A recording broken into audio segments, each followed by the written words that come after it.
Pagkapirma ng diborsyo, agad niyang pinatigil ang lahat ng bank card na ginagamit ng dating asawa, tuluyang binawi ang kapangyarihang matagal nitong inaabuso.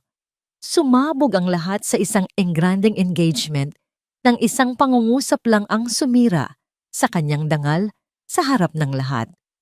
Anong lihim ang ibinunyag at bakit hindi na ito kayang itago ng isang makapangyarihang pamilya? Ang malamig na hangin sa loob ng bangko ay tila isang yakap kumpara sa nagyayelong pakiramdam na iniwan ng pirma niya sa kanilang divorce papers kaninang umaga. Sa loob ng 5 taon, si Amelia Reyes ay nabuhay sa ilalim ng pangalang Valderrama, isang pangalang kasing bigat ng ginto at kasing lamig ng bakal. Ngayon, malaya na siya. Huminga siya ng malalim. Ang dibdib na kanina'y puno ng kabog ay ngayoy panatag. Lumapit siya sa teller. Ang mga mata nito'y nagtatanong, "Good morning, ma'am. How may I help you?" Inilabas ni Amelia mula sa kanyang bag ang isang makapal na bundle ng mga credit card. 15 lahat. Bawat isa'y may nakaukit na pangalan, Amelia R. Valderrama. Ngunit sa ilalim nito, mas maliit na letra. Naroon ang katotohanan. Supplementary. "Gusto kong ipakancel lahat ng ito," sabi niya. Ang boses ay kalmado at buo. Walang bahid ng pag-aalinlangan. Namilog ang mga mata ng babaeng teller. "Lahat po, ma'am. 15 supplementary cards under Mr. Eduardo Valderrama's account." Tumango si Amelia. Lahat. May kung anong ritual sa ginawa ng teller. Kinuha nito ang isang matalas na gunting. Isa-isa niyang pinutol ang mga card. Ang tunog ng bawat paggupit sa plastic ay musika sa pandinig ni Amelia. Snip. Ang card na ginamit niya para sa kanilang unang anibersaryo sa Paris. Snip. Ang card na pilit ipinagamit sa kanya ni Doña Imelda para bilhin ang isang damit na hindi niya gusto. Snip. Snip. Snip. Ang mga card na nagsilbing paalala na bawat sentimong gagastusin niya ay kailangang dumaan sa mata ng kanyang asawa. Bawat paggupit ay isang pagputol sa tanikalang matagal na gumapos sa kanya. Paglabas niya ng bangko, ang sikat ng araw ay tila mas maliwanag. Naglakad siya sa sidewalk, hindi patungo sa mansyon sa Forbes Park, kundi sa isang maliit na apartment na inupahan niya sa Quezon City. Ito ang unang pagkakataon sa loob ng 5 taon na naramdaman niyang pag-aari niya ang kanyang mga paa, ang kanyang direksyon, ang kanyang buhay. Naalala niya ang araw na ibinigay ni Eduardo ang unang card. Nasa isang mamahaling restaurant sila. Nakangiti ito, ang mga matay nangungusap ng pagmamahal na pinaniwalaan niya noon. "Para hindi ka na mahirapan, mahal ko," sabi nito, habang isinusuot ang card sa kanyang wallet. "Anything you want, just swipe it." Ang hindi niya alam, ang anything you want ay may kasamang everything I control. Ang bawat swipe ay isang ulat na direktang napupunta kay Eduardo. Biglang nag-vibrate ang kanyang telepono, pinuputol ang kanyang pagmumuni-muni. Nakarehistro ang pangalan sa screen, Eduardo Valderrama. Huminga siya ng malalim bago sagutin. "Hello? What the hell did you do, Amelia?" Ang boses sa kabilang linya ay hindi na ang malambing na tinig na minahal niya. Ito ay puno ng galit at pagbabanta. 15 cards! Sabay-sabay? Are you trying to make a fool out of me?" "The papers are signed, Eduardo. Wala na akong karapatan sa mga yan." Mahinahon niyang sagot. "Karapatan? I gave you everything. Isang marangyang buhay. At ito ang isusukli mo sa akin? Isang eskandalo?" Natawa si Amelia ng mapakla. "Eskandalo? Ang pagputol sa mga card na pagmamay-ari mo ay eskandalo? Eduardo, tapos na tayo. Tanggapin mo na."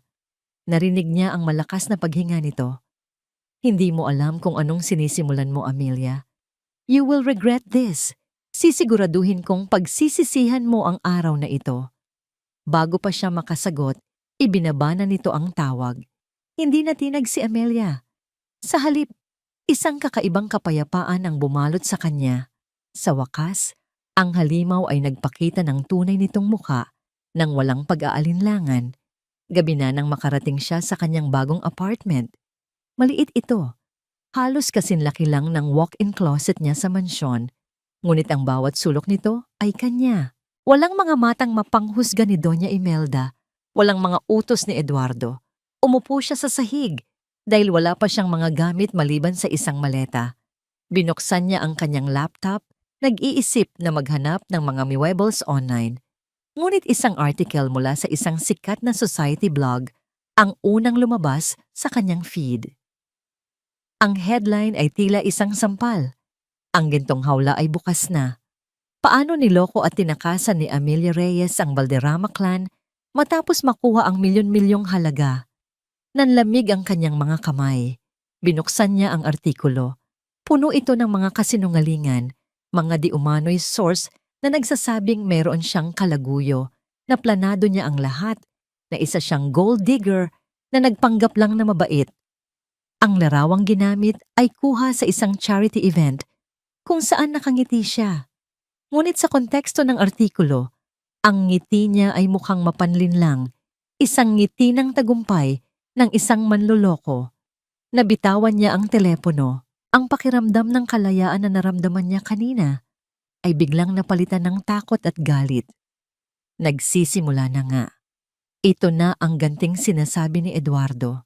Isang digmaang hindi patas, kung saan ang sandata nila ay pera at impluensya, at ang sa kanya ay wala. Habang nakatitig siya sa kawalan, ang luhang kanina pa niya pinipigilan ay nagsimulang mamuo sa kanyang mga mata. Muling nag-vibrate ang kanyang telepono. Inisip niyang baka isa na namang tawag mula kay Eduardo o baka mensahe mula sa isang kaibigang nakabasa ng balita. Ngunit ito ay mula sa isang hindi kilalang numero.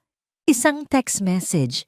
Binuksan niya ito, ang mga daliri nanginginig.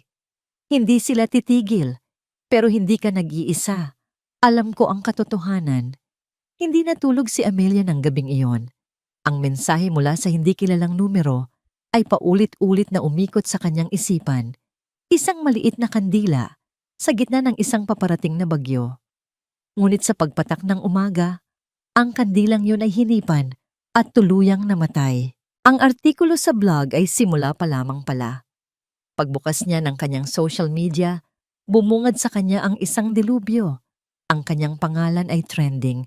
Ang mga larawan niya kasama si Eduardo nung masaya pa sila ay ginagamit na ngayong ebidensya laban sa kanya. Bawat comment ay isang punyal. Grabe, mukha pa namang anghel. Kaya pala laging nakangiti, busog na busog sa pera ng mga Valderrama. Karma is real.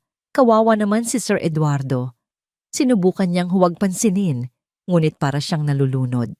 Ang mga kaibigan niya sa alta sosyedad na dati nakikipag-unahan para maimbitahan sa kanyang mga party ay ngayon nag-uunahan sa pag-share ng mga mapanirang balita. May mga nag-unfriend sa kanya, ang iba'y nag-post ng mga cryptic message tungkol sa mga ahas na nagbabalat kayong tupa. Ngunit ang pinakamatinding dagok ay dumating bandang tanghali. Isang video link ang ipinasa sa kanya ng kanyang kapatid. Ito ay isang exclusive interview sa isang sikat na morning show. At ang nasa hot seat, ang babaeng mukhang mahinhin at puno ng pighati, ay walang iba, kundi si Doña Imelda Valderrama. Nanginginig na pinindot ni Amelia ang play. Ang set ay pinalamutian ng mga puting bulaklak na lalong nagpatingkad sa itim na bestida ni Doña Imelda. Ang kanyang mukha, na laging tila inukit sa yelo sa tuwing kaharap siya, ay ngayoy basang-basa sa luha. Hindi ko po alam kung saan kami nagkamali. Simula ng matanda, ang boses ay garalgal at puno ng hinagpis. Inabutan siya ng host ng isang panyo. Tinuring ko siyang parang tunay na anak. Ibinigay namin ang lahat. Ang tiwala, ang apelyido, ang isang buhay na hindi niya kailanman pinangarap. Napahawak si Amelia sa kanyang bibig. Ang sining ng pag-arte ni Doña Imelda ay kahanga-hanga. Ito ang parehong babae na minsang nagsabi sa kanya na ang pamilya Reyes ay masuwerte lang na napulot mula sa putik. Pero ang anak ko, nagpatuloy si Doña Imelda, ang mga luhay tuloy-tuloy sa pag-agos. Nagbulag-bulagan siya dahil sa pagmamahal. Ayaw niyang maniwala sa mga naririnig niya, kahit sa mga ebidensyang nakikita niya. Hanggang sa huli, hindi na niya kinaya. Wasak na wasak ang puso ng anak ko.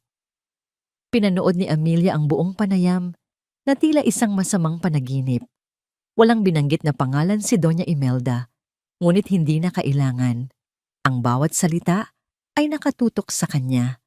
Ang bawat hikbi ay isang kalkuladong pagwasak sa kanyang pagkatao.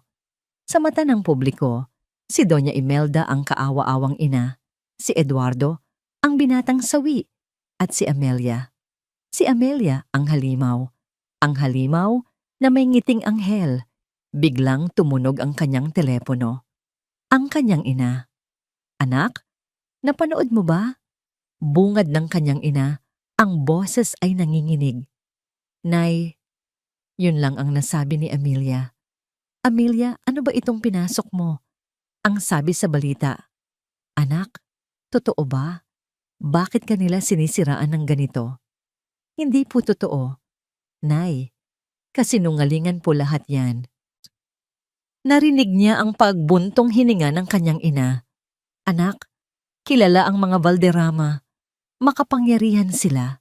Baka naman pwede mong kausapin? Magpakumbaba ka na lang, anak. Para matapos na ito, nahihihiya na ang tatay mo sa mga kapitbahay." Ang mga salitang yon ay mas masakit pa sa libu-libong comment ng mga estranghero. Kahit kayo. "Nay, hindi kayo naniniwala sa akin?" "Naniniwala ako sa iyo, anak. Pero kailangan nating maging praktikal. Paano ka lalaban sa kanila?" Natapos ang tawag na mas lalong bigo si Amelia. Kahit ang sarili niyang pamilya ay natatakot. Kahit sila, gusto siyang sumuko. Ang pag-iisa ay tila isang malamig na kumot na bumalot sa buong niyang katawan. Kinagabihan, naubusan siya ng pagkain. Napilitan siyang lumabas para bumili sa isang kalapit na convenience store. Nagsuot siya ng hoodie at face mask, umaasang walang makakakilala sa kanya.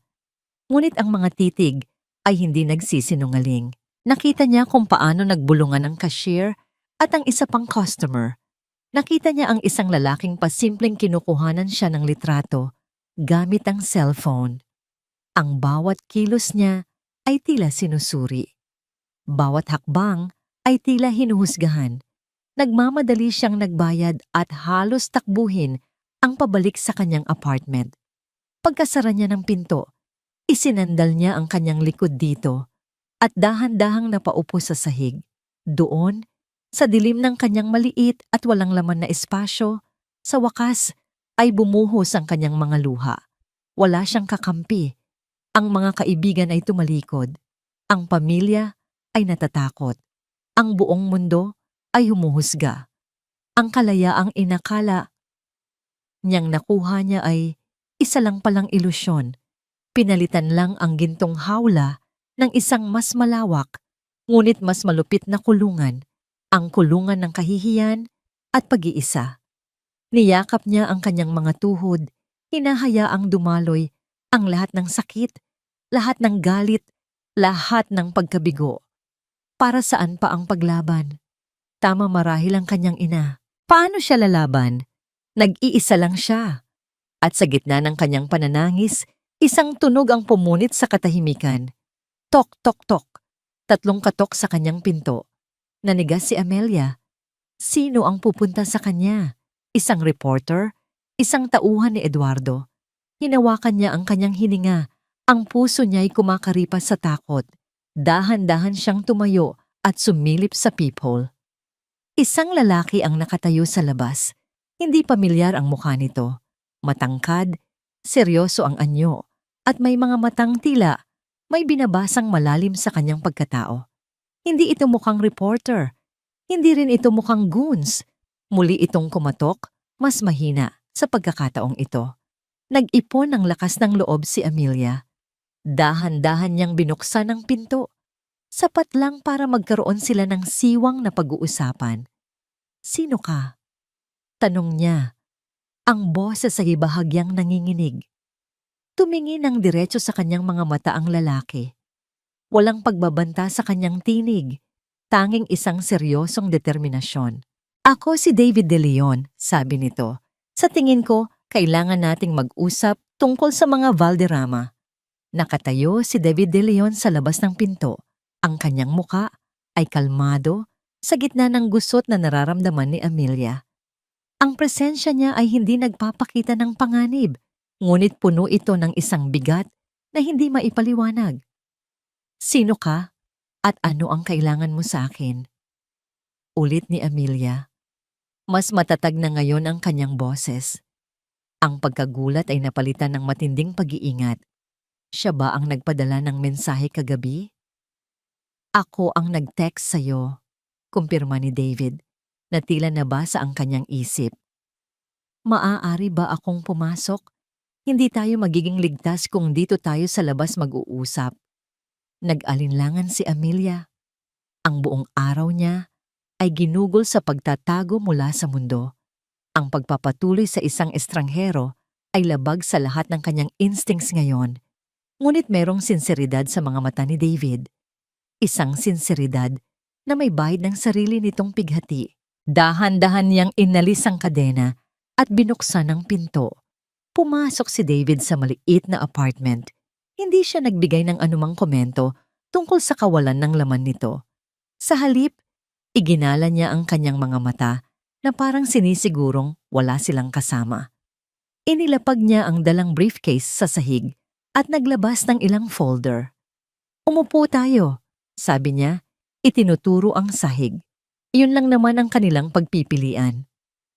Sumunod si Amelia, umupo sa tapat niya, pinapanatili ang distansya.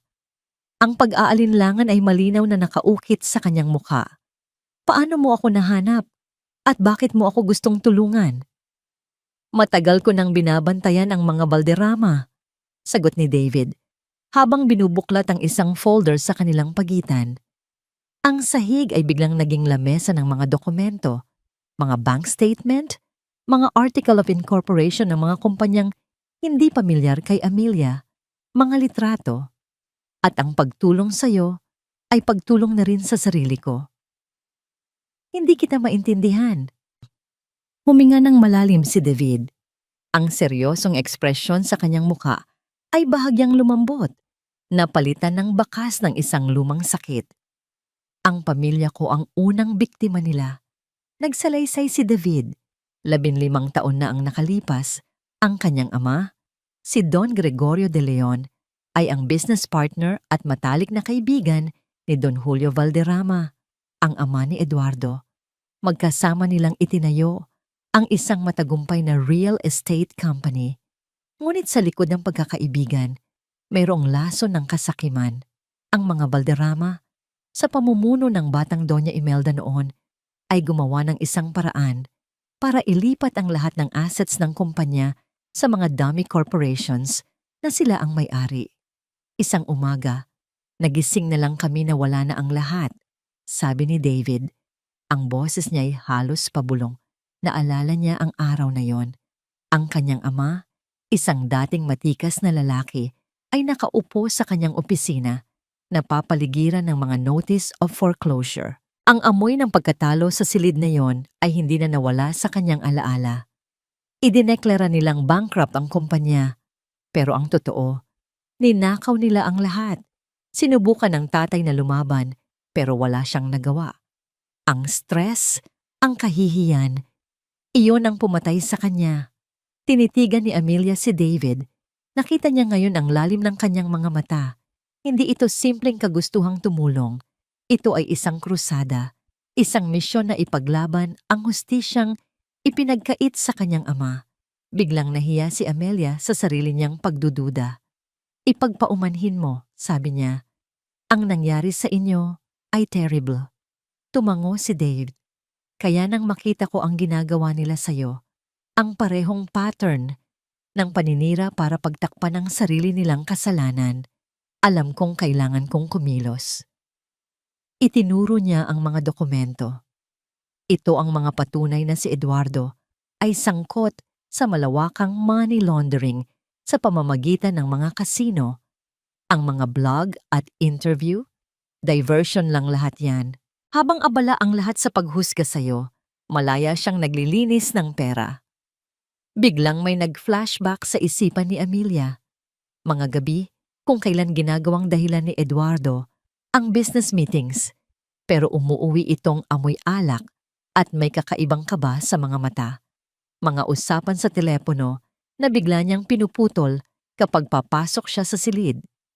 Mga pangalang naririnig niya, offshore accounts, shell companies, na winawak silang niya noon bilang parte ng kanilang komplikadong negosyo. May mga naririnig nga ako noon, amin ni Amelia. Pero hindi ko pinansin. Akala ko abala lang siya. Hindi ka nag-iisa, sabi ni David. Ganyan sila kumilos. Pinapaniwala nila ang lahat sa kanilang perpektong imahe habang nabubulok sila sa loob. Tumingin siya ng diretso kay Amelia. Amelia, alam kong pagod ka na at natatakot. Pero ang katotohanan ang tanging sandata mo ngayon. At ang katotohanang hawak ko, kulang kung wala ang testimonya mo, ang kaalaman mo mula sa loob.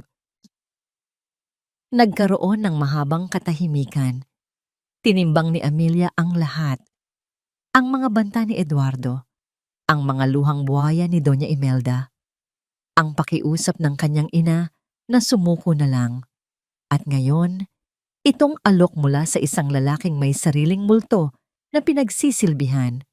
Ang paglaban ay nangangahulugan ng mas matinding gulo, mas malaking panganib. Ngunit ang pagsuko ay nangangahulugan ng habambuhay na pagtanggap sa kasinungalingang sila ang lumikha. Tumingin siya sa mga dokumento sa sahig at pagkatapos ay sa determinadong mukha ni David. Sa kauna-unahang pagkakataon, mula nang magsimula ang gulo, naramdaman niyang hindi siya nag-iisa.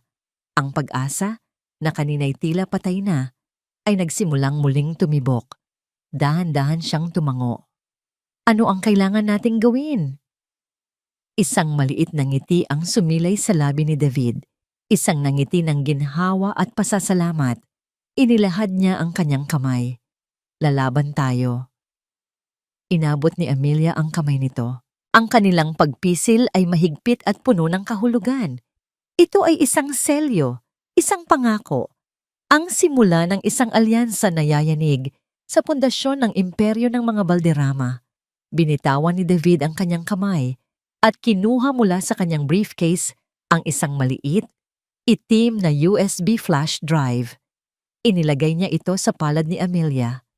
Ito ang unang hakbang natin, sabi ni David.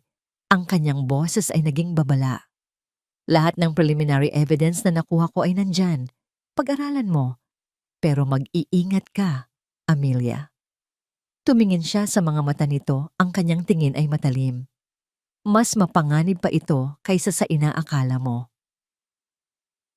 2 araw na ang lumipas mula nang pumasok ako sa buhay ni Amelia Reyes, ang kanyang maliit na apartment na dati simbolo ng kanyang pag-iisa ay naging aming war room. Ang sahig ay napupuno ng mga dokumento, ang hangin ay amoy kape at determinasyon. Ang gabi ay naging araw. Ang mga oras ay lumilipas na halos hindi namin namamalayan. Para sa akin, ang bawat piraso ng papel, bawat numero sa spreadsheet ay hindi lang ebidensya. Ito ay isang ladrilyo na unti-unti naming tinatanggal mula sa pader na itinayo ng mga Valderrama para pagtakpan ang kanilang mga krimen. Tingnan mo ito, David, sabi ni Amelia. Itinuturo ang screen ng laptop. Ang mga mata niya, na pagod ngunit nagliliyab, ay nakatutok sa isang listahan ng mga korporasyon. Ang Golden Phoenix Leisure Club at Viridian Holdings. Palagi kong naririnig ang mga pangalang yan sa telepono kay Eduardo. Akala ko mga lehitimong investment niya. Lehitimo sila sa papel, sagot ko. habang sinusuri ang mga bank transfer na nakuha ko. Pero ang totoo, mga shell company ito. Dito dumadaan ang milyon-milyong pisong galing sa mga VIP junket operations sa mga kasino. Pera na hindi idinedeklara, pera na ninanakaw. Humanga ako sa kanya. Ang babaeng inakala ng lahat na isa lamang palamuti ay may matalas na memorya. Ang mga pangalan, petsa at lugar na akala niya'y walang kahulugan noon ay nagiging mga susing nagbubukas ngayon ng mga nakakandadong pinto. Siya ang nawawalang piraso sa puzzle na 15 taon kong binuo. May isang pangalan na laging lumalabas sa mga dokumentong ito. Sabi ko, habang hini-highlight ang isang pangalan. Arturo Santos, ang kanilang dating chief accountant. Bigla siyang tinanggal 2 taon na ang nakalipas for health reasons. Pero ang hinala ko, masyado na siyang maraming nalaman. Kailangan natin siyang mahanap. Mabilis na sabi ni Amelia. Iyon ang plano. Kinabukasan, habang si Amelia ay abala sa pagtawid ng mga impormasyon, nagpaalam ako sandali. Mayroon akong isang pangakong kailangang tuparin. Ang sementeryo ay tahimik. Ang init ng araw ay sinasala ng malalaking puno ng akasya. Tumayo ako sa harap ng isang simpleng lapida na may nakaukit na pangalan, Gregorio de Leon. Tay, bulong ko, habang nililinis ang ilang tuyong dahon sa ibabaw ng marmol. Malapit na. Matagal po akong naghintay, nag-aral, nagplano, at ngayon may kasama na ako. Naalala ko ang huling araw na nakita ko siyang buhay. Nakaupo siya sa kanyang paboritong silya, ang balikat ay lupaypay, ang mga matay walang buhay. Ang dating haligi ng aming pamilya ay gumuho sa isang iglap. Ang kahihiyan na idinulot ng mga Valderrama ang unti-unting pumatay sa kanya. Hindi lang ito para kay Amelia, Tay. Para sa inyo ito. Para sa pangalan natin na dinungisan nila. Hindi ako titigil hanggang hindi sila nagbabayad. Ipinatong ko ang isang sariwang puting bulaklak sa lapida bago tumalikod. Ang pagbisitang ito ay hindi nagdulot ng kalungkutan, kundi ng panibagong lakas. Ang mga anino ng nakaraan ay hindi na nakakatakot. Sila na ngayon ang aking gabay. Pabalik ako sa kotse nang biglang mag-ring ang telepono ko. Si Amelia. Ang boses niya sa kabilang linya ay puno ng pag-aalala. David, may problema. Anong nangyari? Tumawag yung may-ari ng space na inuupahan ko para sa maliit kong flower shop. Bigla na lang daw ita-terminate ang kontrata ko. May mas magandang offer daw silang nakuha. Pero alam kong sila ang may gawa nito. Sinisira nila ang nag-iisang bagay na sinubukan kong itayo para sa sarili ko. Napahigpit ang hawak ko sa manibela. Nag-umpisa na silang gumanti. Hindi na sila kontento sa paninira sa media. Sinisimulan na nilang wasakin ang anumang kabuhayan ni Amelia. Huwag kang mag-alala, Amelia. Huwag mong hayaang makita nilang apektado ka. Sabi ko, mas lalo nating kailangang bilisan. Nakuha ko na ang address ni Mr. Santos. Puntahan na natin siya. Pagdating ko sa apartment ni Amelia, handa na siya. Ngunit bago kami umalis, may napansin akong isang itim na sedan na nakaparada sa kabilang kalsada. Walang sakay, pero ang pwesto nito ay kahina-hinala. Masyadong strategic. Dito ka lang, sabi ko kay Amelia. Mag-iingat tayo. Nagmaneho ako paikot-ikot sa mga kalye ng Maynila at hindi ako nagkamali. Ang itim na sedan ay sumusunod. Hindi agresibo, pero laging nasa distansya. May mga mata na sa amin.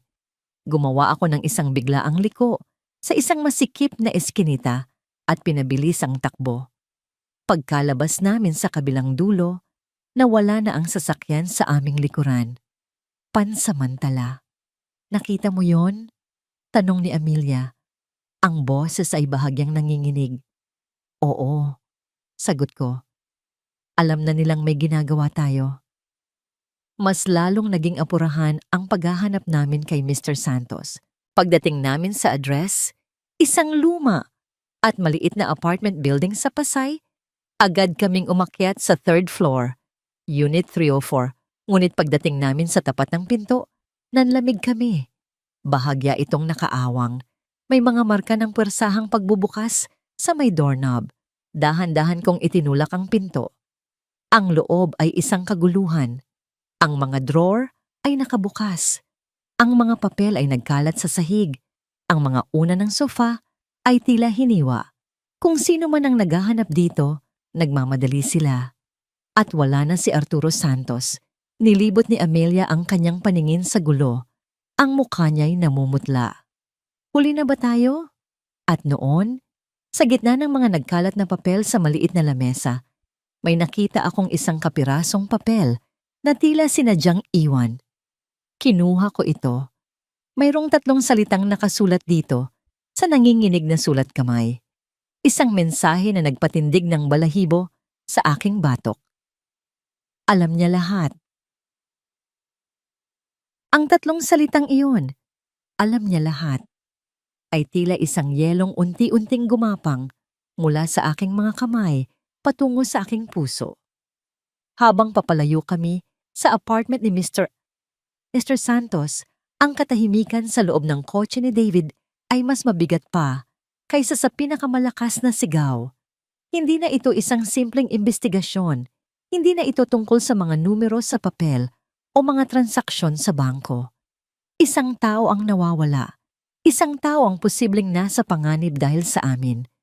Sino ang tinutukoy niyang siya? Basag ni Amelia sa katahimikan.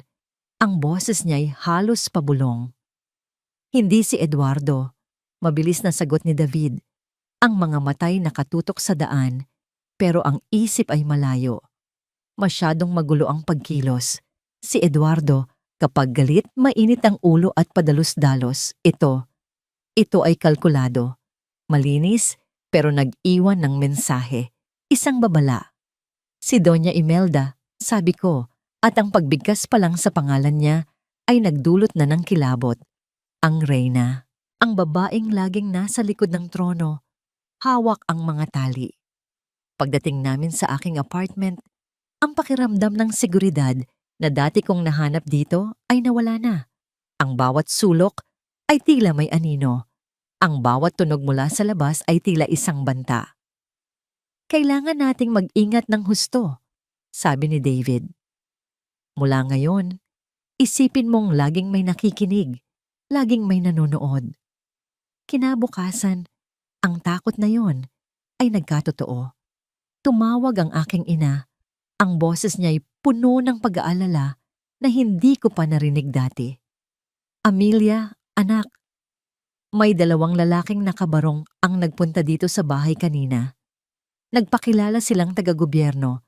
May mga tanong daw tungkol sa tax declaration ng tatay mo. Nanlamig ang buo kong katawan. Ano ang sinabi nila? Nay? Wala naman. Nagtanong-tanong lang. Pero, anak, nakakatakot sila. Ang mga titig nila, parang may ibang kahulugan. Sabi nila, babalik daw sila. Amelia, ano ba itong nangyayari? Nadadamay na kami dito. Huwag kayong mag-alala. Nay, kakausapin ko sila, aayusin ko to. Pagsisinungaling ko. Ngunit alam ko kung sino ang nagpadala sa mga lalaking iyon. Hindi sila taga-gobyerno. Sila ay mga mensahero. At ang mensahe ay para sa akin, kaya naming abutin ang pamilya mo.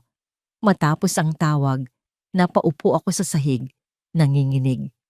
Ang galit na naramdaman ko kahapon ay napalitan ng purong takot. Ito ang kahinaan ko. Ang pamilya ko. Alam na alam ni Doña Imelda kung saan ako tatamaan. At parang isang ahas na alam kung kailan tutuklawin ang kanyang biktima, biglang tumunog ang aking telepono. Isang numero na hindi nakarehistro, ngunit kilalang kilala ko. Huminga ako ng malalim bago sagutin. Hello? Amelia, hiha. Ang boses ni Doña Imelda ay malambing at matamis na parang pulot na may halong lason. Kamusta ka na? I heard you're having some trouble with your new life. Tigilan niyo na to, Doña Imelda, sabi ko. Sinisikap na itago ang panginginig ng aking boses. Huwag niyong idamay ang pamilya ko. Narinig ko ang isang mahinang tawa sa kabilang linya. Idamay? Hija, nag-aalala lang ako. Mahirap ang buhay. Isang maling desisyon, isang maling hakbang, at maraming maaaring masaktan, lalo na ang mga taong walang kalaban-laban. Ang bawat salita ay isang patalim. Hindi siya nagbabanta. Ipinapaalala niya lang sa akin ang kanyang kapangyarihan. Ano po ba ang gusto ninyo? Tanong ko. Ang boses ko'y basag na. Simple lang, Amelia. Itigil mo na kung ano man ang binabalak mo. You are playing a game you cannot win. Ang larong ito ay para sa mga reyna, hindi para sa mga hamak na alipin. Manahimik ka. Umalis ka. Kalimutan mo na ang lahat. Kung hindi, huminto siya. Hinahayaang lumubog ang bigat ng kanyang hindi sinasabi. Sayang naman ang magandang kinabukasan na naghihintay sa'yo. Ibinaba niya ang tawag. Nabitawan ko ang telepono. Ang hangin sa aking baga ay tila naubos. Gusto kong sumigaw. Gusto kong sumuko. Gusto kong tumakbo at magtago sa isang lugar kung saan hindi nila ako maaabot. Pumasok si David sa silid. Nakita niya ang estado ko. Hindi na siya nagtanong. Alam na niya. Gusto ko nang itigil to. Sabi ko, ang mga luhay nag-uunahan sa pagpatak. Tama siya. Hindi ko to kaya. Masyado silang makapangyarihan. David, madadamay ang pamilya ko. Lumuhod si David sa harap ko. Ang kanyang mga mata ay kapantay ng sa akin. Iyon ang gusto niyang maramdaman mo, Amelia. Takot. Pag-iisa. Gusto niyang isipin mong wala ka ng pag-asa. Pero wala na nga. Sigaw ko. Nawala si Mr. Santos. Tinatakot nila ang mga magulang ko. Ano pa ang susunod? Ikaw? Ako? Amelia, makinig ka sa akin. Hinawakan niya ang aking mga balikat. Ang kanyang hawak ay mahigpit ngunit hindi nakakasakit. Naalala ko noong araw na sinabi sa akin na namatay na ang tatay ko. Sabi ng doktor, atake sa puso. Pero alam ko ang totoo. Pinatay siya ng kahihiyan. Pinatay siya ng kawalan ng hustisya. At ng araw na yon, nangako ako sa sarili ko na hinding-hindi na ako muling tatalikod sa isang laban dahil lang sa takot. Tinitigan niya ako ng malalim. Oo, natatakot ako ngayon, Amelia. Para sa'yo, para sa pamilya mo, para sa sarili ko. Pero mas malaki ang takot ko na balang araw. Titingnan ko ang sarili ko sa salamin at makikita ko ang isang duwag na hinayaang manalo ang kasamaan dahil lang sa takot. Ang kanyang mga salita ay tumagos sa aking puso. Ang kanyang sakit, ang kanyang determinasyon ay naging salamin ng aking sariling nararamdaman. Dahan-dahan, ang aking mga hikbi ay humina. Ang takot ay naroon pa rin, ngunit hindi na ito nakakaparalisa. Napalitan ito ng isang nagbabagang galit. Pinunasan ko ang aking mga luha. Tumingin ako kay David at sa kauna-unahang pagkakataon, hindi na takot ang nakita niya sa aking mga mata, kundi apoy. Hindi ako susuko, sabi ko. Habang nag-uusap kami, isang email notification ang lumabas sa laptop ni David. Mula ito sa isang hindi kilalang sender. Isang anonymous, encrypted email address.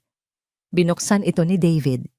Naglalaman ito ng isang audio file na may password at isang maikling mensahe. Ang puso ko'y nagsimulang kumabog ng malakas habang binabasa niya ito ng malakas. Nahanap nila ako. Hindi ako magtatagal. Hanapin ninyo ang papet at makikita ninyo kung sino ang humahawak ng tali. Ang mensahe mula kay Arturo Santos ay isang testamento at isang bugtong.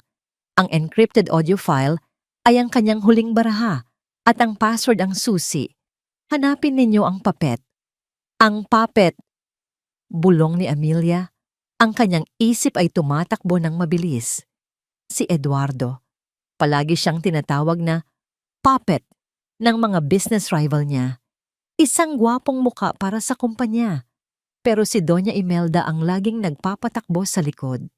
Masyadong halata, sabi ni David. Ang kanyang mga mata ay hindi umaalis sa screen. Pero subukan natin. Sinubukan niya ang iba't ibang kombinasyon. Eduardo Valderrama, The Puppet, Eduardo the Puppet. Lahat ay mali. Ano pa ba ang tawag sa kanya? Tanong ni David. Lumingon siya kay Amelia. Isang bagay na mas personal. Isang bagay na si Doña Imelda lang ang maaaring tumawag sa kanya. Biglang may naalala si Amelia. Isang alaala mula sa isang Pasko. Ilang taon na ang nakalipas. Nagkaroon sila ng malaking pagtatalo ni Eduardo. Umiiyak si Eduardo sa kanilang silid at pumasok si Doña Imelda. Narinig ni Amelia ang bulong ng matanda sa kanyang anak. Mga salitang akala niya'y puno ng pagmamahal noon. Ang aking prinsipito, sabi ni Amelia. Ang aking munting prinsipe, iyon ang tawag niya kay Eduardo kapag silang dalawa lang. Ang kanyang little prince. Nagkatinginan sila ni David. Isang kumpas ng pag-unawa. Dahan-dahang tinype ni David ang password. PRINCIPITO. Isang click. Ang file ay nag-unlocked. Isang katahimikan ang bumalot sa silid habang pinipindot ni David ang play. Ang tanging maririnig lang ay ang kanilang mga hininga na puno ng pag-asa at kaba. Ang unang tunog ay garalgal, tila isang cellphone na nakatago sa bulsa. Pagkatapos, isang boses. Ang boses ni Eduardo, puno ng galit at desperasyon.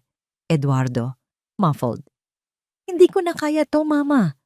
Lumalabas na sa mga report ang mga discrepancy. Malalaman nila.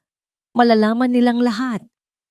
Sumunod ang malamig at kontroladong boses ni Doña Imelda. Doña Imelda. Huminahon ka, Eduardo. Huwag kang mag-eskandalo. Everything is under control. Eduardo. Under control? Halos atakihin ako sa puso sa board meeting kanina. Tinatanong nila kung saan napupunta ang pera. Anong sasabihin ko? Napangiti si David. Tumingin siya kay Amelia. Ito na. Ito na ang ebidensya. Shh! Sabi ni Amelia. Ang kanyang buong atensyon ay nasa audio. May kakaiba sa tono ng pag-uusap. Doña Imelda. Bumubuntong hininga. Sasabihin mo ang palagi mong sinasabi na may mga investment ventures ka. Sasabihin mong nalulugi ka sa kasino. Iyon naman ang totoo, hindi ba? You have a gambling problem, isang kapusukan, isang kahinaan na alam ng lahat. Eduardo. Pero hindi ganoon kalaki. Oo, nagsusugal ako. Pero alam mong ikaw ang nag-utos sa akin na gawin yon para may pagtakpan tayo. Mama, ang pinag-uusapan natin ay daan-daang milyon. Ang nangiti sa mukha ni David ay unti-unting nawala. Kumunot ang noo ni Amelia. Pilit na inuunawa ang narinig. Ikaw ang nag-utos sa akin, Doña Imelda. Ang boses ay mas lalong lumamig, tila bakal. At kaninong mga kamay ang pumipirma sa mga tseke, Eduardo? Kaninong pangalan ang nasa mga dokumento? Ikaw. Kaya kung may babagsak man, sino sa tingin mo ang unang huhulog? Biglang nagbago ang iyak ni Eduardo. Hindi na ito iyak ng galit, kundi iyak ng isang batang takot na takot. Eduardo. Umiiyak. Mama, please. Ayoko nang maging piyesa sa laro mo. Ayoko nang maging panakipbutas sa lahat ng mga krimen mo. Itigil na natin to. At doon, sinabi ni Doña Imelda ang mga salitang yumanig sa pundasyon ng lahat ng pinaniniwalaan ni Amelia at David. Ang kanyang boses ay walang emosyon, malupit at ganap na may kontrol. Doña Imelda, huwag kang hangal, Eduardo. Walang tayo. Ako ang nagplano ng lahat ng ito. Mula sa pagpapatumba sa mga De Leon hanggang sa pagtatayo ng mga kumpanyang yon sa Switzerland. Ako ang utak. Ikaw? Ikaw lang ang aking prinsipito. Ang aking perpektong papet. Isang magandang mukha na handang saluhin ang lahat ng sisi kapag dumating ang panahon. Kaya umayos ka. Gampanan mo ang papel mo. Dahil kung hindi, alam mo kung ano ang kaya kong gawin. Narinig nila ang tunog ng isang malakas na sampal, sinundan ng isang hikbi mula kay Eduardo. At pagkatapos, katahimikan. Ang audio file ay natapos. Isang nakabibinging katahimikan ang pumuno sa apartment. Mas malakas pa kaysa sa sigawan na narinig nila. Dahan-dahang lumingon si Amelia kay David. Ang kanyang mukha ay isang maskara ng purong pagkabigla. Si David naman ay nakatitig sa laptop. Ang kanyang mga mata ay nanlalaki. Ang kanyang bibig ay bahagyang nakaawang. Ang kanilang target ay mali. Ang kanilang buong investigasyon ay nakatutok sa maling tao. Si Eduardo Valderrama ay hindi ang halimaw. Isa lang siyang biktima. Isang duwag na anak na nabuhay sa ilalim ng anino ng isang tunay na henyo ng kasamaan. Ang kanilang kaaway ay hindi lang isang mapagmataas na asawa o isang masamang ina. Ang kalaban nila ay ang arkitekto ng lahat ng ito. Isang babaeng kayang isakripisyo ang sarili niyang anak para iligtas ang kanyang imperyo, ang reyna. Diyos ko, bulong ni Amelia. Ang kanyang boses ay nanginginig sa isang bagong uri ng takot. Ito ay takot na may kasamang pagkamangha sa tindi ng kasamaan. Siya ang may gawa ng lahat. Habang pinoproseso pa nila ang katotohanan ito, binanggit ni David ang isang pangalan mula sa audio. Switzerland. May binanggit siyang bangko sa Switzerland. Mabilis niyang binuksan ang isa pang file. Sinisimulang maghanap ng koneksyon. Ngunit bago pa niya magawa yon, isang malakas na tunog ang biglang yumanig sa kanilang atensyon. Click! Ang tunog ng pagpatay ng main switch ng kuryente. Ang ilaw sa apartment ay namatay. Ang humuhuning laptop ay biglang tumahimik. Ang tanging liwanag na natira ay ang malamlam na ilaw mula sa kalye sa labas ng bintana. At kasunod ng dilim, isang mas nakakatakot na tunog. Blag! Ang malakas na tunog ng kanilang pinto na puwersahang sinisira. Adrenaline. Iyon ang unang pumasok sa sistema ko. Walang oras para sa takot. Walang puwang para sa pagkabigla. Ang tunog ng nababasag na pinto ay isang hudyat. Tapos na ang pagtatago. Nagsimula na ang pangangaso.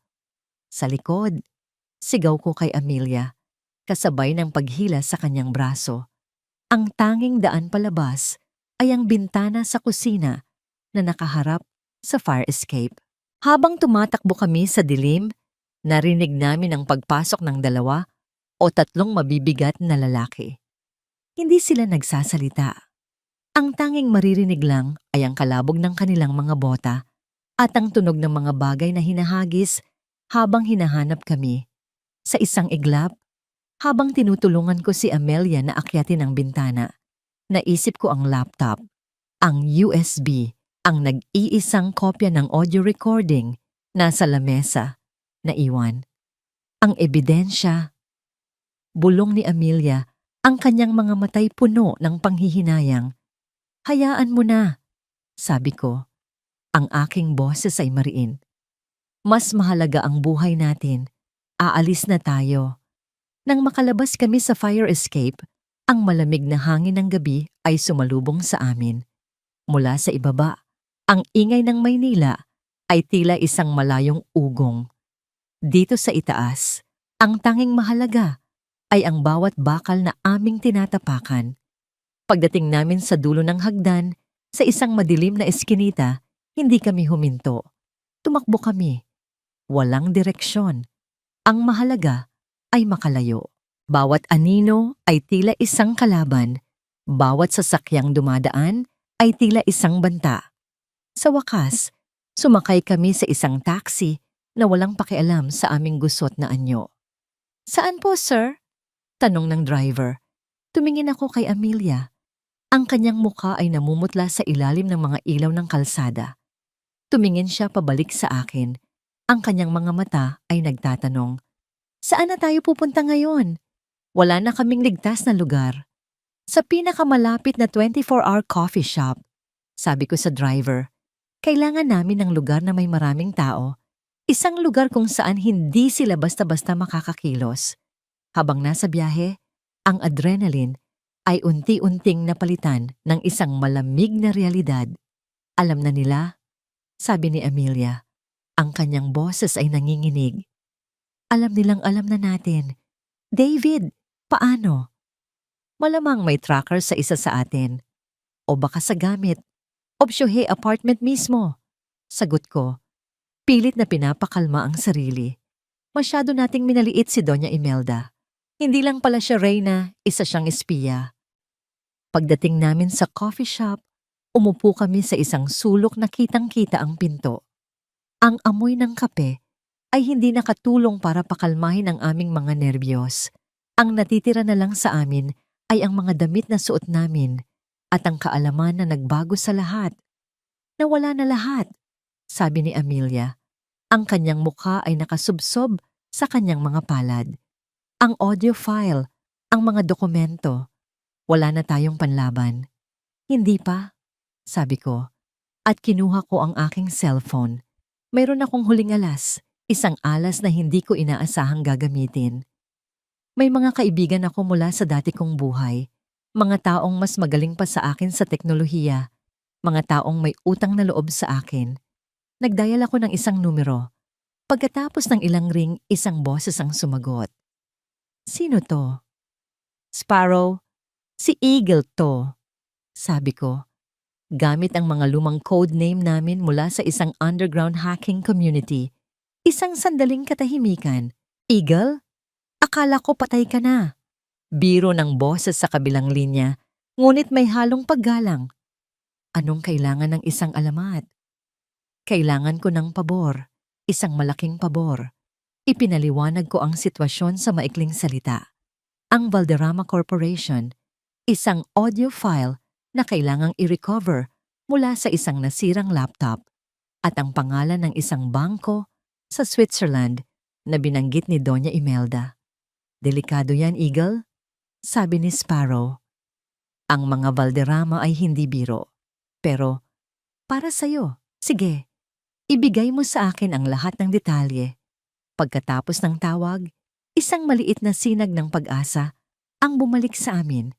Ngunit alam kong ang larong ito ay pumasok na sa isang bagong yugto. Hindi na ito laro ng ebidensya. Ito na ay laro ng pusa at daga. At kami ang daga. Kailangan nating magtago, sabi ko kay Amelia. Walang hotel, walang apartment ng kakilala. Kailangan natin ng lugar na hinding-hindi nila maiisip. Nag-isip ako, at isang lugar ang pumasok sa aking isipan. Isang lugar na puno ng mga alaala. Isang lugar na matagal ko nang tinalikuran. Isang lumang bahay ng aking lola sa probinsya. Isang oras mula sa Maynila. Nakatago at halos nakalimutan na.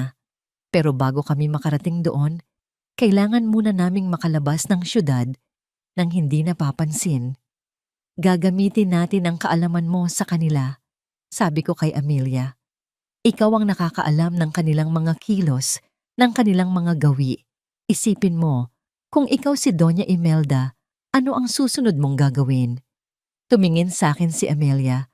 Ang takot sa kanyang mga mata ay unti-unting napalitan ng isang matalas na pag-iisip. Ang babaeng nasanay na maging palamuti ay nagsisimula nang maging isang estratehista. Hindi niya ako hahayaang makatakas, sabi ni Amelia. Ipapabantay niya ang lahat ng bus terminal, ang airport. Iisipin niyang tatakbo ako.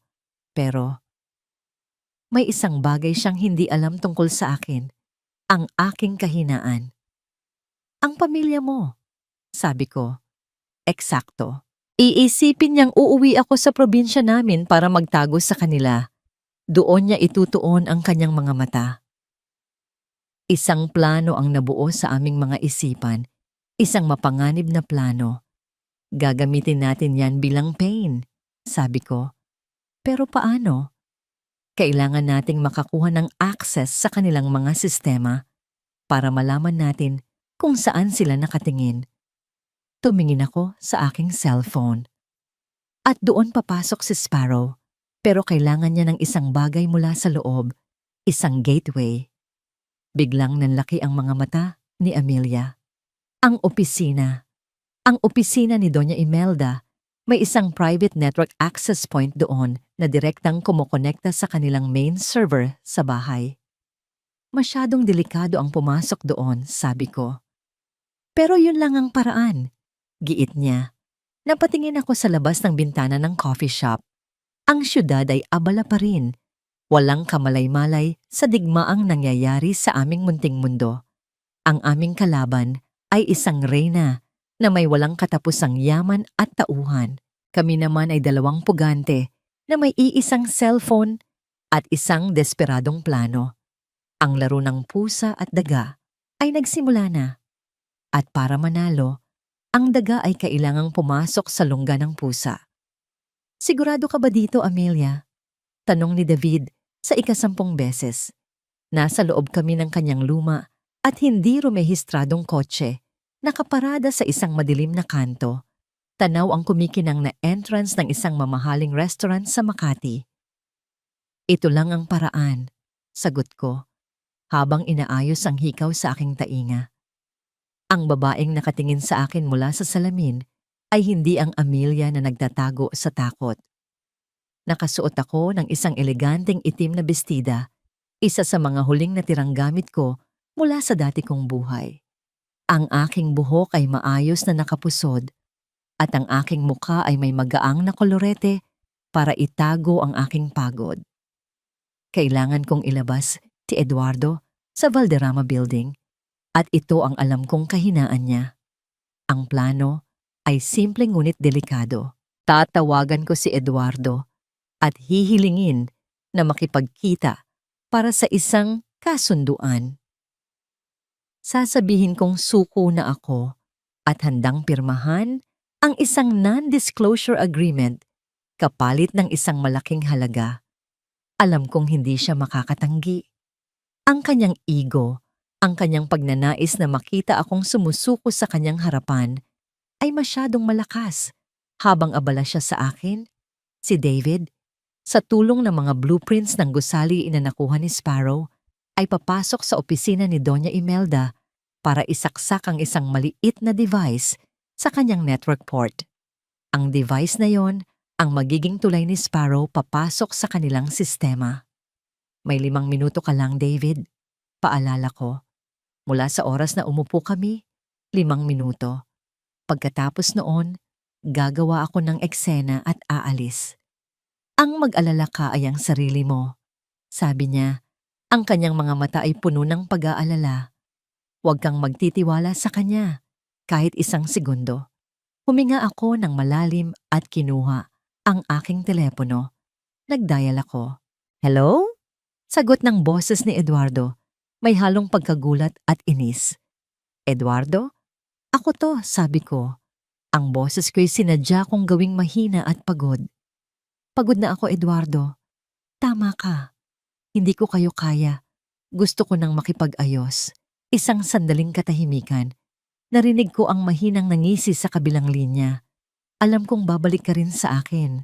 Sabi niya, puno ng pagmamayabang. Magkita tayo. Sa Laser, ngayon na. Pag-usapan natin ang mga kondisyon. Bakit hindi na lang dito sa opisina? Ayoko. Mabilis kong sagot. Ayokong makita ang mama mo. Tayong 2 lang. Kung hindi, kalimutan mo na. Ilang segundo pa ng pag-aalinlangan at sa wakas, pumayag siya. Fine. 30 minutes. Pagbaba ko ng tawag, tumingin ako kay David. Oras na. Tumango siya. Mag-iingat ka, Amelia. Inabot niya sa akin ang isang maliit na butones na mukhang palamuti sa damit. Panic button. Pindutin mo kung magkakaproblema. Makikita ko ang lokasyon mo. Idinikit ko ito sa ilalim ng aking kwelyo at lumabas ng kotse. Ang paglalakad papasok sa restaurant ay parang paglalakad sa isang entablado. Bawat hakbang ay mabigat. Ang mga pamilyar na mukha ng mga waiter Ang marangyang paligid. Lahat ay paalala ng buhay na tinalikuran ko. Nakita ko agad si Eduardo.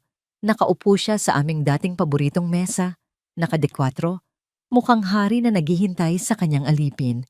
Pagkakita niya sa akin, isang mapanuyang ngiti ang gumuhit sa kanyang labi.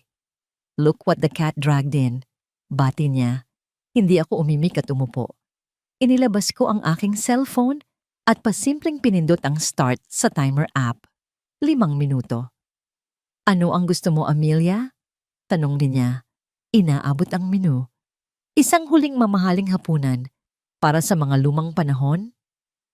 "Diretsuhin na natin to, Eduardo." Sabi ko. "Magkano ang halaga ng aking katahimikan?" Natawa siya. "Akala ko ba matapang ka? Akala ko lalaban ka? Anyari sa lahat ng ebidensya mo." Ang bawat salita niya ay isang insulto, ngunit tiniis ko. Kailangan kong bilhin si David ng oras. Narealize kong wala akong laban sa inyo, kaya heto ako.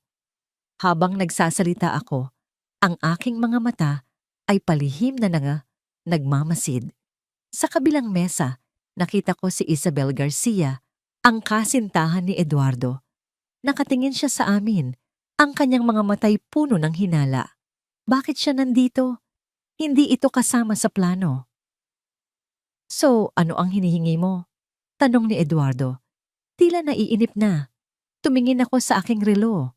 3 minuto na ang nakalipas. 10 milyon, sabi ko. Isang numerong sapat na malaki para pag-isipan niya. Tumawa ulit si Eduardo. "You wish. Pero sige, pagbibigyan kita. 1 million at isang tiket paalis ng bansa. Take it or leave it." Sa kabilang banda ng restaurant, nakita kong tumayo si Isabel. Naglakad siya papalapit sa banyo, ngunit ang kanyang mga mata ay hindi inaalis sa amin. Pagdaan niya sa likod ni Eduardo, may ibinulong siya. Nakita ko ang bahagyang pagbabago sa ekspresyon ni Eduardo. Ang pagmamayabang ay napalitan ng pagdududa. Tumingin ako sa aking relo. 4 na minuto. "Sige, 1 million, sabi ko. Kailangan ko na itong tapusin. Ngunit huli na. Nag-vibrate ang telepono ni Eduardo. Tiningnan niya ito. Isang text message. Bigla siyang tumayo. Ang kanyang mukha ay puno ng galit. "Anong laro to, Amelia?" Sigaw niya. Sapat na para makuha ang atensyon ng lahat sa restaurant. "Security just called. May intruder sa opisina ng mama." Nanlamig ang aking dugo. Nahuli na sila. Nahuli na si David. "Hindi ko alam ang sinasabi mo." Tanggi ko. Tumatayo na rin. Hinablot ni Eduardo ang braso ko. "Sinungaling. Ito ay isang patibong." Sa sandaling iyon, ang tanging naisip ko lang ay ang panic button. Pasimple kong pinindot ito. Kailangan kong makalabas. "Bitawan mo ako." Sigaw ko, kasabay ng pagbuhos ng laman ng aking baso ng tubig sa kanyang mukha. Gulat. Nabitawan niya ako. Iyon na ang pagkakataon ko. Tumakbo ako palabas ng restaurant. Ang mga sigawan ni Eduardo at ang mga tingin ng mga tao ay humahabol sa akin. Paglabas ko, hindi ko alam kung saan tutungo. Nasaan si David? Nahuli ba siya? Habang tumatakbo ako sa sidewalk, isang pamilyar na lumang kotse ang huminto sa tabi ko. Bumukas ang pinto. "Sakay!" Sigaw ni David. Pumasok ako sa kotse, humihingal at nanginginig. Pinaharurot niya ang sasakyan palayo. "Nahuli ka ba nila?" Tanong ko. "Hindi, pero muntik na," sabi niya. Ang kanyang mukha ay seryoso. Nailagay ko ang device, pero paglabas ko ng pinto, nandoon na sila. Ang security ni Doña Imelda. Mukhang tumawag si Isabel. Napatingin ako sa kanya. Ang plano ay nagtagumpay, pero sa isang napakalaking halaga. Alam na nila ngayon na hindi lang kami nagtatago. Lumalaban kami. At habang papalayo kami, nakita ko sa side mirror ang mga security guard na lumalabas mula sa restaurant. Mga radyo sa kanilang bibig. Hinahanap kami. Ang laro ay umakyat sa isang bagong antas. At sa gitna ng lahat, isang malamig na katotohanan ang tumama sa akin. Si Doña Imelda ay hindi nag-iisa sa kanyang pagiging tuso. Mayroon na siyang bagong reyna sa kanyang tabi. Ang biyahe papalayo sa Makati ay isang malabo at tahimik na panaginip. Wala nang nagsalita sa amin ni David. Ang tagumpay sa pagkakalagay ng device ay natabunan ng mas malaking katotohanan. Nabisto na kami. Ang aming munting kalamangan ay nawala na. Alam na ngayon ni Doña Imelda na hindi lang kami tumatakbo. Kami ay naniniktik. Dinala ako ni David sa isang maliit at murang motel sa labas ng syudad. Isang lugar na walang pangalan, kung saan ang mga tao ay hindi nagtatanong. Ang silid ay amoy luma at alikabok. Isang malaking pagkakaiba mula sa marangyang restaurant na pinanggalingan ko. Ngunit sa sandaling iyon, ang 4 na sulok ng kwartong iyon ang pinakaligtas na lugar sa mundo. Kailangan kong tawagan si Sparrow, sabi ni David, habang inilalabas ang isang burner phone. Kailangan nating malaman kung gumagana ang device. Habang naghihintay ako, binuksan ko ang maliit na telebisyon sa silid. At doon, sa isang late-night news program, bumungad sa akin ang isang balitang nagpatigil sa pagtibok ng aking puso. Engagement of the Year, Eduardo Valderrama at socialite na si Isabel Garcia, inanunsyo ang kanilang nalalapit na kasal. Ipinakita ang isang video clip mula sa isang press conference na naganap kaninang hapon lang. Naroon si Eduardo at Isabel, magkahawak kamay at nakangiti sa mga kamera. At sa kanilang likuran, nakatayo si Doña Imelda. Ang kanyang nangiti ay isang ngangiti ng ganap na tagumpay. Ito ay isang pagsasanib hindi lang ng 2 puso, kundi ng 2 makapangyarihang pamilya, sabi ng reporter. Ang engagement party ay gaganapin sa susunod na linggo sa Grand Ballroom ng The Peninsula, Manila. Ang engagement party, ang huling selyo sa kanilang perpektong imahe. Isang paraan para ipakita sa buong mundo na ang pamilya Valderrama ay buo, matatag, at hindi matinag. Isang paraan para tuluyan nang burahin ako sa kanilang kasaysayan. May problema, sabi ni David, na nagpabalik sa akin sa realidad. Ang kanyang mukha ay seryoso. Hindi makapasok si Sparrow. Pagkatapos ng nangyari kanina, ni-lockdown ni Doña Imelda ang buong sistema nila. Ang device ay walang silbi. Napatingin ako sa kanya at pagkatapos ay sa telebisyon. Tila isang pader ang bumagsak sa akin. Ang huli naming pag-asa ay nawala. Ang kanilang pader ay mas lalong tumibay. At sa sandaling iyon, tumunog ang burner phone ni David, isang hindi pamilyar na numero. Nagkatinginan kami, dahan-dahan niyang sinagot at inilagay sa speaker mode. Hello? David De Leon. Ang boses sa kabilang linya ay ang boses na gumigimbal sa aking mga panaginip. Si Doña Imelda, malamig, kalmado, kontrolado. I must admit, napabilib niyo ako. You have more courage than I expected. Pero lahat ng laro ay may katapusan. Narinig namin ang isang kaluskos at pagkatapos, isang pamilyar na boses na umuungol sa sakit. David? Amelia? Mr. Santos? Sigaw ko. Oo, Amelia, Hija. Nasa akin ang kaibigan ninyo, sabi ni Doña Imelda. At nasa akin din ang isa pa ninyong kaibigan. Isang matinis na tunog ang narinig namin. Ang tunog ng feedback mula sa isa pang telepono. Sparrow, tama ba? Isang napakagaling na bata. Sayang at sa maling panig siya kumampi. Naniga si David. Ang kanyang mukha ay nawalan ng kulay.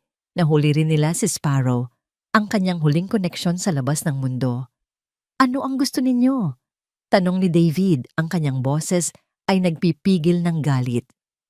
Simple lang ang gusto ko, sabi ni Doña Imelda. Ang audio recording, ang orihinal na kopya na alam kong nakuha ninyo mula sa nasirang laptop ni Mr. Santos. Ibibigay ninyo ito sa akin. At ikaw, Amelia, aalis ka ng bansa. Magpapadala ako ng ticket para sa'yo. Huwag ka nang magpapakita kailanman. Kapag ginawa ninyo yan, palalayain ko ang 2 ito. Kung hindi, hindi na niya kailangang tapusin. Ang banta ay malinaw. Saan at kailan? Tanong ni David. Bukas ng gabi, sa ilalim ng tulay ng Guadalupe. Magdala ka ng isang USB. Ikaw lang mag-isa, David. Kapag may nakita akong pulis o kahit sino pa, mamamatay sila. At pagkatapos, kayo ang isusunod ko. Ibinaba niya ang tawag. Isang nakabibinging katahimikan ang pumuno sa silid. Tiningnan ko si David. Ang kanyang balikat, na laging tuwid at matatag, ay bahagyang bumagsak. Nakita ko sa kanyang mga mata ang isang bagay na hindi ko pa nakikita dati. Pagkatalo. Kasalanan ko to, sabi niya. Ang kanyang boses ay puno ng pagsisisi. Dinamay ko kayo. Dinamay ko si Sparrow. Umupo ako sa tabi niya. Hinawakan ko ang kanyang kamay. Malamig ito. Hindi. Pareho nating pinasok ito.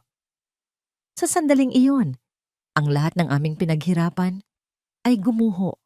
Ang aming mga ebidensya ay wala ng silbi kung patay na kami. Ang aming mga testigo ay bihag. Ang aming tanging hacker ay nahuli. At ang aming kalaban ay naghahanda para sa kanyang engagement party. Nawala na ang lahat. Talo na kami. Kinuha ko ang aking cellphone at tiningnan ang litrato ng aking pamilya. Naisip ko si Mr. Santos at ang batang si Sparrow. Ang kanilang buhay ay nakasalalay sa amin. Tumingin ako kay David. Ibigay na natin sa kanila. Tumango siya. Ang kanyang mga matay nakapikit. Ibibigay natin. Kinabukasan tumawag ang isang tauhan ni Doña Imelda para sa mga detalye. Sa aking email, isang one-way ticket papuntang Canada ang dumating. Ang flight ay sa susunod na araw. Pagkatapos ng palitan, sa aking mga kamay, hawak ko ang dalawang bagay. Isang USB flash drive na naglalaman ng katotohanang maaaring magpabagsak sa kanila at isang plane ticket na magdadala sa akin sa isang buhay ng katahimikan at pagkatalo. Dumating ang gabi. Nagpunta si David sa kanilang tagpuan. Naghihintay ako sa motel. Bawat segundo ay isang karayom. Pagkalipas ng isang oras, bumalik siya. Wala na siyang dalang USB. Pinalaya ba nila? Tanong ko. Hindi ko alam. Sagot niya. Kinuha lang nila at umalis. Umupo ako sa kama. Ang bigat ng buong mundo ay nasa aking mga balikat. Tinitigan ko ang plane ticket. Ito na ang katapusan. Wala nang laban. Wala nang hustisya. Tanging ang mapait na lasa ng pagsuko. Isang linggo. Isang linggong parang isang taon. Isang linggo sa loob ng murang motel na yon, na tila isang purgatorio kung saan ang oras ay hindi gumagalaw.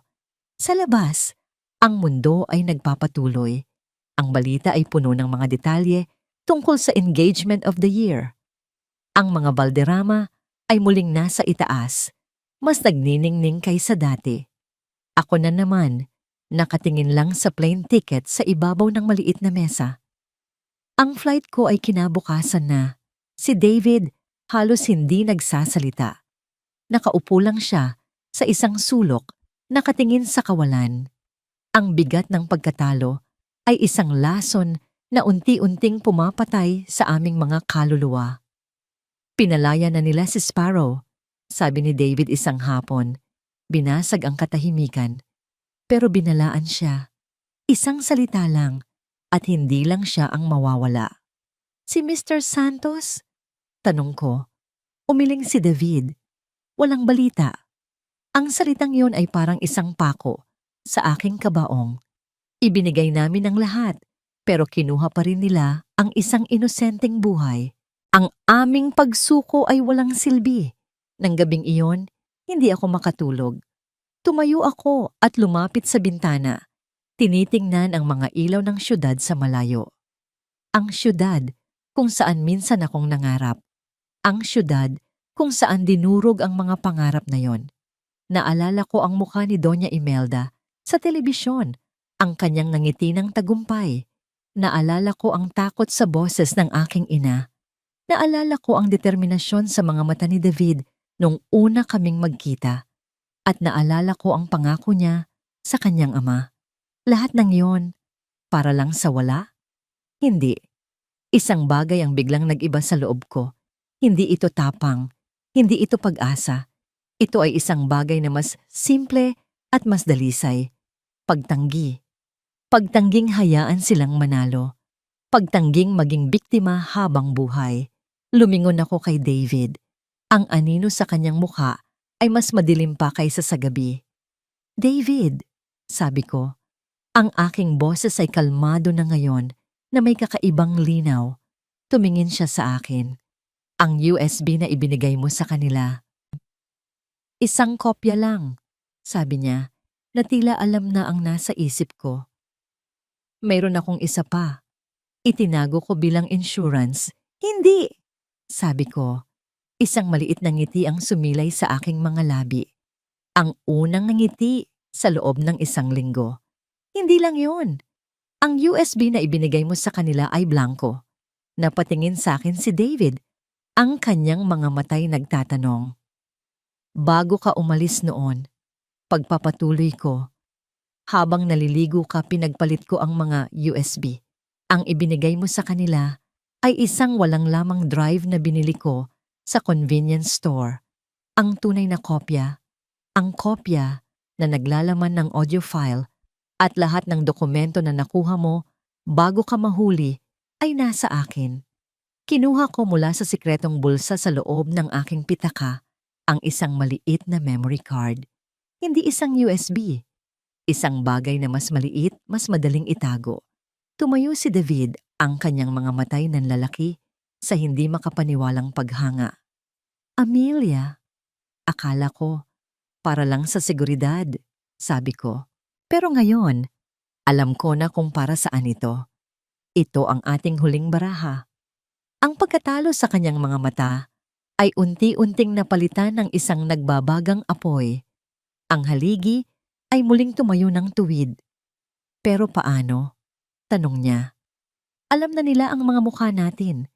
Bawat galaw natin, binabantayan. Eksakto, sabi ko. Inaasahan nilang tatakbo ako. Inaasahan nilang magtatago ka.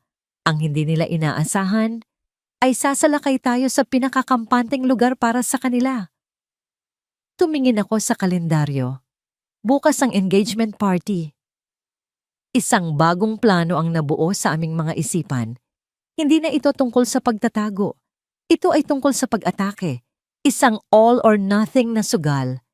Kinabukasan, habang ang alta sosyedad ng Maynila ay naghahanda para sa kanilang magarbong selebrasyon, kami ni David ay abala sa paghahanda para sa aming sariling party. Tinawagan ko ang nag-iisang tao sa media na alam kong may integridad, isang batang investigative journalist na minsan kong tinulungan sa isang charity case. Hindi ko sinabi ang lahat, ngunit sapat lang para makuha ang kanyang interes. Magpunta ka sa The Peninsula Manila mamayang gabi. Sabi ko sa kanya, mayroong isang kwentong magpapabago sa lahat. Pagkatapos, lumabas ako. Sa kauna-unahang pagkakataon, sa loob ng isang linggo, lumabas ako sa liwanag ng araw. Nagpunta ako sa isang simpleng department store. Hinanap ko ang pinakamatingkad, pinakamatapang na bestida na mahahanap ko. Isang kulay pula, kulay ng dugo, kulay ng digmaan. Samantala, si David ay may sariling misyon. Kinontak niya ang kanyang mga lumang koneksyon. Hindi para sa hacking, kundi para sa impormasyon. Kailangan naming malaman ang layout ng ballroom, ang technical setup, kung paano namin maisisingit ang aming ebidensya sa kanilang audio-visual presentation gabi. Ang oras ng flight ko ay lumipas na. Ang plane ticket ay nasa basurahan na ngayon, punit-punit. Nakatayo ako sa harap ng isang sirang salamin sa motel. Ang babaeng nakatingin pabalik ay hindi na ang Amelia na asawa ni Eduardo o ang Amelia na biktima ng mga balderrama. Ang babaeng ito ay isang estranghero. Isang estranghero na walang ibang pag-aari, kundi isang memory card at isang nag-aalab na pagnanais para sa hustisya. Dumating si David. May dala siyang isang maliit na laptop at isang diagram ng ballroom. Handa na, Tanong niya. Hindi ako sumagot. Tumingin lang ako sa kanya. Sa kanyang mga mata, nakita ko ang refleksyon ng sarili ko. 2 taong nawalan na ng lahat, kaya wala nang kinatatakutang mawala. Nakatanggap ako ng balita. Sabi niya, ang kanyang boses ay malungkot. Natagpuan na. Si Mr. Santos, patay na. Hindi ako umiyak. Ang balitang yon ay hindi na nagdulot ng luha. Nagdulot ito ng bakal sa aking gulugod. Ito na ang huling patak, ang huling mitya. Para sa kanya, sabi ko. Para sa tatay mo. Para sa lahat ng sinira nila. Lumabas kami ng motel, iniwan ang susi sa reception. Sumakay kami sa isang taxi. Isang ordinaryong taxi, papunta sa pinakamarangyang hotel sa syudad. Pagdating namin sa harap ng The Peninsula Manila, ang lugar ay kumikinang sa mga ilaw at nagbubulungan sa yaman. Mga mamahaling kotse ang nakapila, mga taong nakagayak ng kanilang pinakamahal na damit. Huminto ang aming taxi sa likod ng isang Rolls Royce. Bumaba ako. Ako, sa aking pulang bestida, na nagkakahalaga lang ng 2,000 piso, ay tila isang patak ng dugo sa isang dagat ng perlas. Huminga ako ng malalim. Ang malamig na hangin ay pumuno sa aking baga. Tumingin ako sa entrance ng hotel. Sa loob niyan, nagdiriwang ang aking mga kaaway, kampante sa kanilang tagumpay. Hindi nila alam, ang kanilang katapusan ay kararating lang. Ang pagpasok sa Grand Ballroom ng The Peninsula Manila ay parang pagpasok sa isang ibang mundo. Ang mundo kung saan dati akong nabibilang, ngunit ngayon ay isa na akong manlulusob. Ang mga chandelier ay kumikinang na parang mga bituin. Ang mga bulaklak ay nag-uumapaw sa bawat mesa. At ang hangin ay puno ng amoy ng mamahaling pabango at tagumpay. Walang pumansin sa akin sa simula. Sa kanilang mga mata, isa lang siguro ako sa daan-daang bisita. Naglakad ako sa gilid. Ang aking puso ay tumitibok ng napakabilis, kasabay ng ritmo ng jazz music. Hinanap ng aking mga mata si David na nauna nang pumasok kanina, nagpapanggap bilang isang technical assistant. Nakita ko siya malapit sa control booth sa likod ng ballroom. Isang bahagyang tango mula sa kanya ang nagsabing handa na ang lahat. Ang aking atensyon ay bumaling sa entablado. Naroon sila. Ang masayang magkasintahan, si Eduardo at Isabel. Si Eduardo, sa kanyang mamahaling suit, ay mukhang mas gwapo kaysa dati. Ang kanyang nangiti ay abot tenga. Si Isabel, sa kanyang puting gown, ay parang isang prinsesa. At sa tabi nila, ang reyna-ina, si Doña Imelda Valderrama. Nakasuot siya ng isang makinang na gown, ang reyna ng gabi, ang reyna ng kanyang perpektong mundo. Nagsimula ang programa. Isang sikat na host ang umakyat sa entablado. Nagbibigay puri sa power couple ng taon. Sinundan ito ng mga talumpati mula sa kanilang mga maimpluwensyang kaibigan. Ang lahat ay perpekto. Isang perpektong kasinungalingan.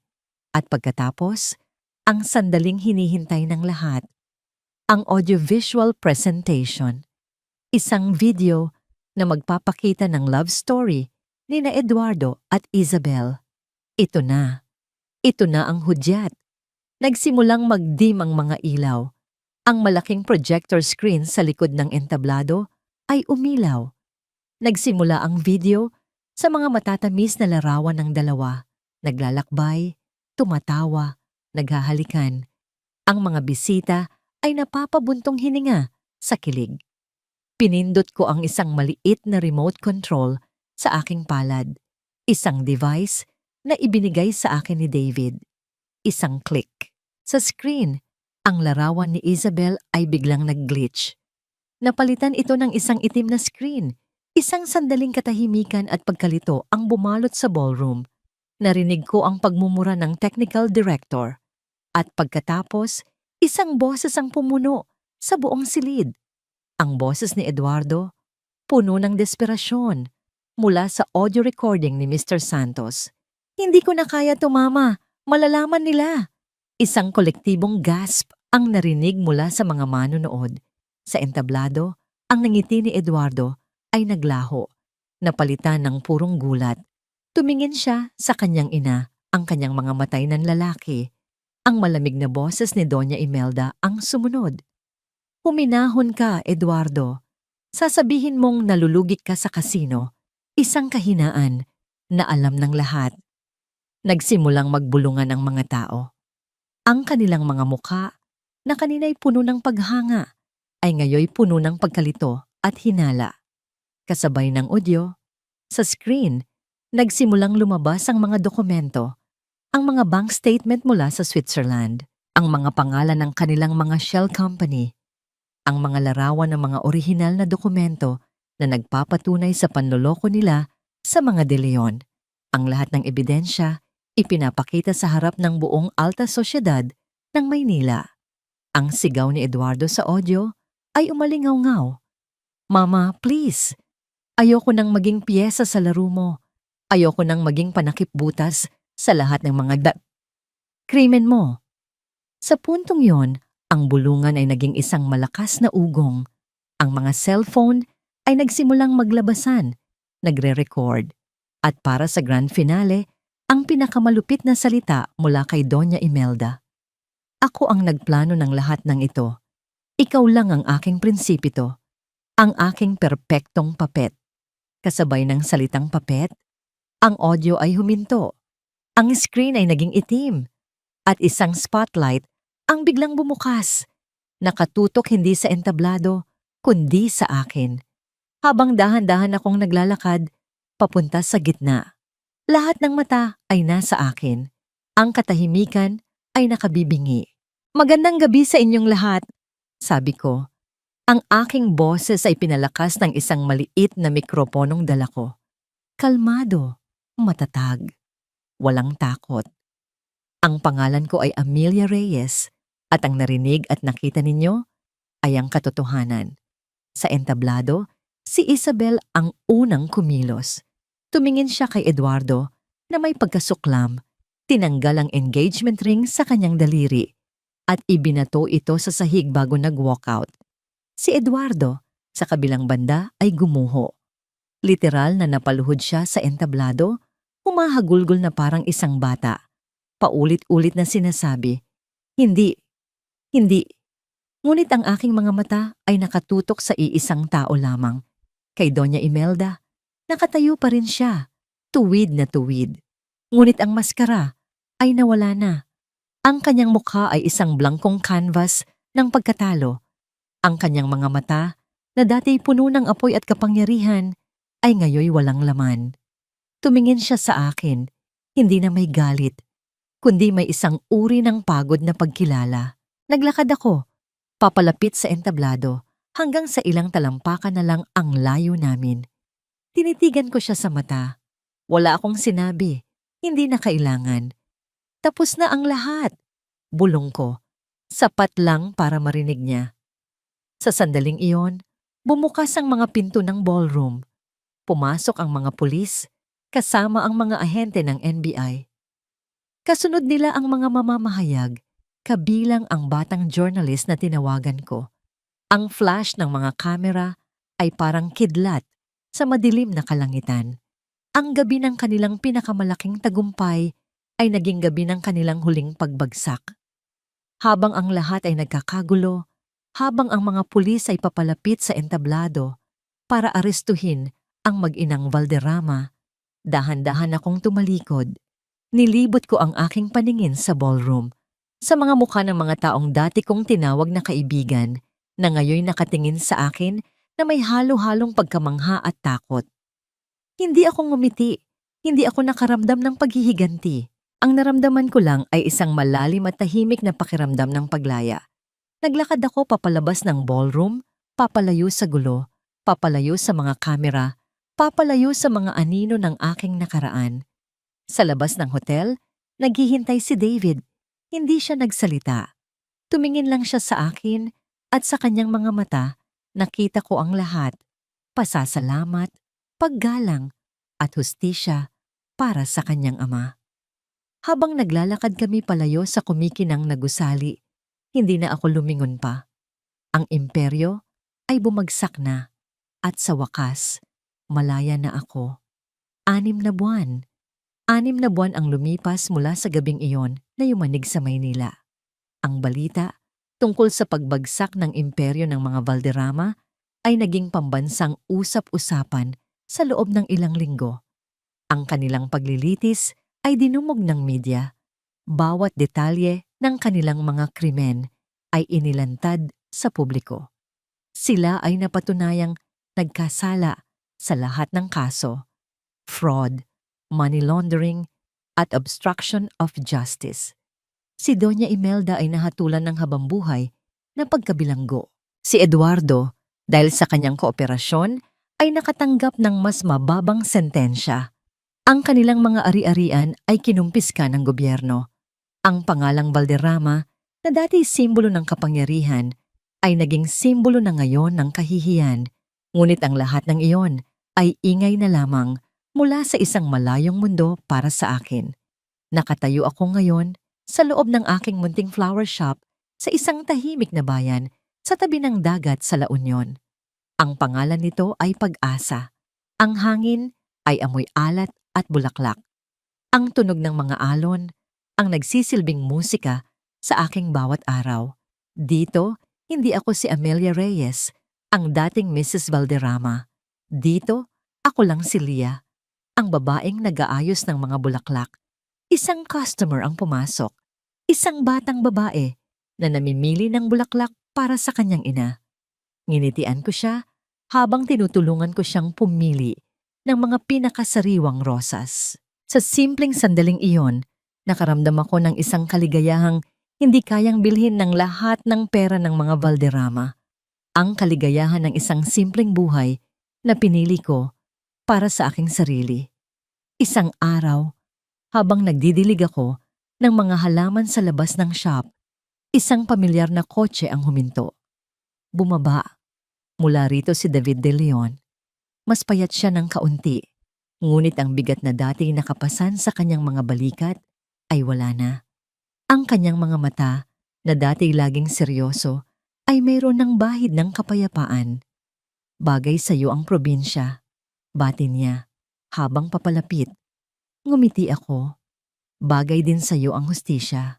Naglakad-lakad kami sa dalampasigan habang papalubog ang araw. Ang kalangitan ay kulay kahel at rosas. Nagkwentuhan kami tungkol sa mga nangyari. Naibalik na sa pamilya De Leon ang ilang mga ari-arian na ninakaw sa kanila. Itinayo muli ni David ang kanilang kumpanya, ngunit sa tamang paraan na ngayon bilang parangal sa kanyang ama. Salamat, Amelia, sabi niya sa gitna ng aming paglalakad. Sa lahat. Salamat din, David, sagot ko. Hindi ko magagawa ang lahat ng ito kung wala ka. Walang namagitang romansa sa amin. Ang aming ugnayan ay mas malalim pa roon. Ito ay isang koneksyon na isinilang mula sa pinagsamahang sakit, pinagtibay ng iisang layunin, at selyado ng paggalang. Kami ay mga sundalong magkasamang lumaban sa isang digmaan, at ngayon, pareho na kaming nakahanap ng kapayapaan sa aming sariling paraan. Habang naglalakad kami, isang telebisyon mula sa isang maliit na kainan sa tabi ng daan ang nakakuha ng aming atensyon. Ipinapakita nito ang isang footage mula sa huling araw ng paglilitis. Isang close-up shot sa mukha ni Doña Imelda habang inilalabas siya ng courtroom. Ang kanyang mukha ay walang emosyon, ngunit sa kanyang mga mata, mayroong isang bagay na nakita ko. Hindi pagsisisi, kundi pagkapagod. Ang pagod ng isang reyna na nawalan ng kaharian. Hindi ako nakaramdam ng galit. Hindi rin ako nakaramdam ng awa. Ang naramdaman ko lang ay pagtatapos. Isang kabanata ng aking buhay na sa wakas ay naisara na. Umalis na tayo, sabi ko kay David. Hinila siya palayo sa ingay ng telebisyon. Bago siya umalis, iniabot niya sa akin ang isang sobre. Mula sa pondo ng mga Valderrama na na-recover. Paliwanag niya, bahagi mo ito. May karapatan ka dito. Tiningnan ko ang sobre. Ngunit hindi ko ito kinuha. Hindi ko kailangan yan, David. Ang kailangan ko, nasa akin na. Itinuro ko ang aking flower shop, ang dagat, ang tahimik na paligid. Ngumiti si David. Alam ko, pero isipin mo na lang itong bayad para sa isang nasirang flower shop noon. Sa huli, tinanggap ko ito hindi para sa sarili ko, kundi para sa mga pangarap na gusto ko pang buuin para sa iba. Pinanood ko ang kanyang kotse habang papalayo ito hanggang sa maging isang maliit na tuldok na lang sa abot tanaw. Hindi ako nakaramdam ng lungkot. Ang aming kwento ay tapos na, ngunit ang aming pagkakaibigan ay mananatili. Naiwan akong mag-isa sa dalampasigan. Ang araw ay tuluyan ng lumubog. Hinarap ko ang karagatan at ipinikit ang aking mga mata. Dinama ko ang dampi ng hangin sa aking muka, ang hangin ng kalayaan. Ang tagumpay ko ay hindi ang pagbagsak ng imperyo ng Valderrama. Ang tagumpay ko ay hindi ang pagbabalik ng aking pangalan. Ang tunay na tagumpay ay ang paghahanap sa sarili ko muli. Ang pagtuklas na ang aking halaga ay hindi nakasalalay sa apelyidong dala ko, sa kayamanang nakapaligid sa akin, o sa lalaking nasa tabi ko. Ang aking halaga ay nasa loob ko. Sa simula ng katahimikan, sa wakas, natagpuan ko ang aking tunay na pag-asa. Sa pagtatapos ng kwentong ito, malinaw na ang katotohanan ay maaaring ipagpaliban, pero hinding-hindi kailanman tuluyang maitatago. Ang panlilinlang, pang-aabuso at kasakiman, kahit balutin pa ng pera at kapangyarihan, ay may hangganan. Sa oras na may isang taong tumindig, naglakas loob, at piniling ipaglaban ang sarili, kusa ring guguho ang kasinungalingang itinayo sa loob ng maraming taon. Ito ang paalala na ang gumagawa ng masama ay may araw ng pagbabayad, at ang taong matiyagang nagtiis ay may karapatang mabawi ang dignidad, boses, at buhay na ninakaw sa kanya. Para sa ating mga manonood, ano ang masasabi ninyo sa ganitong uri ng paghihiganti? Tama ba ang tahimik, pero matalas na pagganti? O mas pinipili ninyo ang agarang pagputol sa nakakalason na relasyon? Kung kayo ang nasa sitwasyong yon, paano ninyo ipaglalaban ang sarili ninyo? Sana ay nasa mabuti kayong kalagayan ngayon. At tandaan ninyo, hindi kayo nag-iisa. Ibahagi ninyo ang inyong saloobin sa comments. Nakikinig kami at mahalaga sa amin ang inyong kwento.